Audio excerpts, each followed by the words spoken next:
I found a box in my mom's attic after she passed, and what was inside changed everything I thought I knew about my childhood. When my mom passed, cleaning out her house felt like stepping into a museum built for one person, her. Every corner held a version of her life she never talked about. Her handwriting on sticky notes, half-finished crosswords, the faint smell of her favorite perfume that somehow refused to fade. I thought I knew her better than anyone, but that was before I found the box. It was tucked behind a stack of photo albums in the attic, small, wooden, and dusty, with my name carved into the top in uneven letters. At first I smiled. It looked like something she'd saved from when I was little. I thought maybe it was filled with drawings or old birthday cards, but when I lifted the lid, I froze. Inside were envelopes, neat, organized, tied together with twine.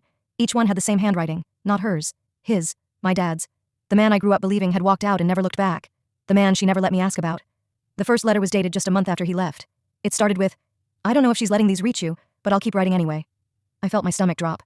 He talked about missing my first piano recital, about buying me a birthday present he wasn't sure I'd ever see. He described watching from a distance as I rode my bike down the street, just to make sure I was okay. Each letter ended the same way. "I love you, kiddo. I hope someday you'll know that."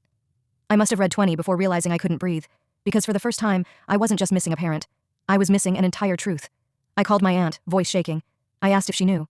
She went quiet. Then she said, "Your mom thought she was doing what was best. He wasn't perfect, but he never stopped trying." That line stayed with me. Never stopped trying. Because the older I got, the more I understood how love can get buried under pride. Mom didn't lie because she hated him. She lied because she was scared of losing me. That night, I opened one last letter. It wasn't sealed. It was dated the year I graduated high school.